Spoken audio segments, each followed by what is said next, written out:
अस्सलामुअलैकुम, आप देख रहे हैं के न्यूज HD में हूं हारिस अली शाह गिलानी। खबर शामिल करते हैं तानलेवाला से, जहां के थाना सदर के इलाके तानलेवाला के हाथा खाई के रिहायशी साजिद रहमानी का गरीब होना जुर्म बन गया। मकामी बाअसर अफराद का गरीब के घर घुसकर अहले खाना पर तशद्दुद। साजिद ने अपनी बहन जैनब के साथ ज्यादती की नाकाम कोशिश के बाद हाजी गुड गौर को आइंदा ऐसी हरकत न करने का कहा, जिस पर बदमाश ने तहश में आकर अपने साथियों के हमरा गरीब के घर धावा बोल दिया। इस हवाले से मजीद जानते हैं हमारे नुमाइंदे अली हसन साबरी से। साजिद अली मेरा नाम है, मेरे प्यो का नाम मोहम्मद अली है। असी कौम साड़ी रमानी है जी, हाथियां दे विच रवन वाले हैं ते 611 दे 3 बंदे ते इत्थों दे गड़गोर ते उन्हें आके साडे नाल ज्यादती कीती है जी। घर आके मारिया इन्हें ते बदतमीजी करते रहे ने, काफ़ी टाइम सानू मारते रहे ने, कुटते रहे ने ते फिर इत्थों जी आदी मर्जी नाल गए ने। वजह की बनी तुहाडी लड़ाई दी? वजह जी कुड़ियां नूं छड्डिया ते इस वजह तो मना किया तो उन्हें आके जी उल्टा इन्होंने आके सानू आके घर मारिया, उल्टा धमकियां भी दी ने भी अगर उन्होंने आके इस बात होना है तो तुहानू जानू ही मार देना।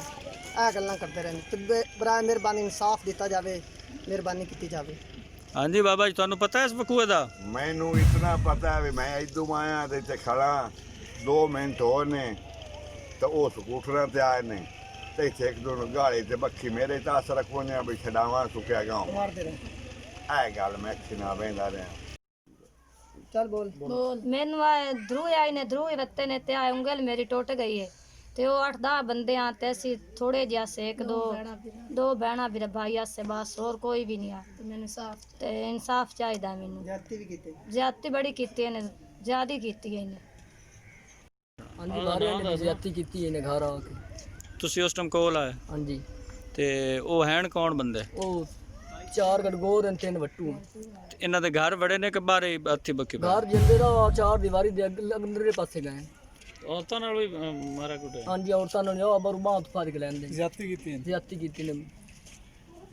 ਇੱਥੇ ਆਏ ਨੇ ਉਹ ਇਦੋਂ ਪਹਿਲੇ ਇੰਗਾ ਅੱਗੇ ਨੇ ਉਦੋਂ ਹਟ ਕੇ ਯਾਰ ਹੋ ਕੇ ਸਕੂਟਰਾਂ ਤੇ ਆਏ ਨੇ 7 ਬੰਦੇ ਆਣ, 3 ਵੱਟੂ ਆਣ ਚੱਕ ਦੇ ਤੇ 4 ਬੰਦੇ ਇੱਥੋਂ ਦੇ ਆਣ ਨੰਦੇ ਗੜਗੋਰ ਆਣ। ਉਹ ਇੱਥੇ ਨੰਦੇ ਆ ਬੱਕੀ ਪੈਣੇ 2 ਵਿਰਾਹ ਨੇ, ਇੱਕ ਬਹਿਣਾ ਸੀ ਕੋਲ ਛੜਿੰਦੇ ਬੱਤੇ ਆ ਬੱਕੀ ਛੱਕੀ ਨੰਦੇ ਪੰਦੇ ਬੱਤੇ ਨੇ। ਉਹ ਦੂਏ ਵੀ ਇੱਕ ਦੂਏ ਨੂੰ ਮਰਿੰਦੇ ਕੁੱਟਿੰਦੇ ਬੱਤੇ ਨੇ, ਕੋਈ ਉਹਨਾਂ ਨੂੰ ਵੀ ਲੱਗੀਆਂ ਉਸੇ ਨੇ, ਇਹਨਾਂ ਨੂੰ ਵੀ ਲੱਗੀਆਂ ਉਸੇ ਨੇ। ਜ਼ਿਆਦਤੀ ਕੀਤੀ ਬਈ ਜ਼ਿਆਦਤੀ ਤੁਸੀਂ ਆਪ ਦੇਖ ਲਓ, ਘਰ ਉਹਨਾਂ ਦੇ ਵਿੱਚ ਆ ਕੇ ਘਰ ਆ ਕੇ ਬੱਕੀ ਪਾਏ ਨੇ। ਘਰ ਦੇ ਵਿੱਚ ਆ ਕੇ ਮਾਰੇ? ਜ਼ਿਆਦਤੀ ਤੇ ਨਾ ਜ਼ਿਆਦਤੀ ਹੈਗਾ ਤੁਸੀਂ ਆਪ ਦੇਖ ਲਓ।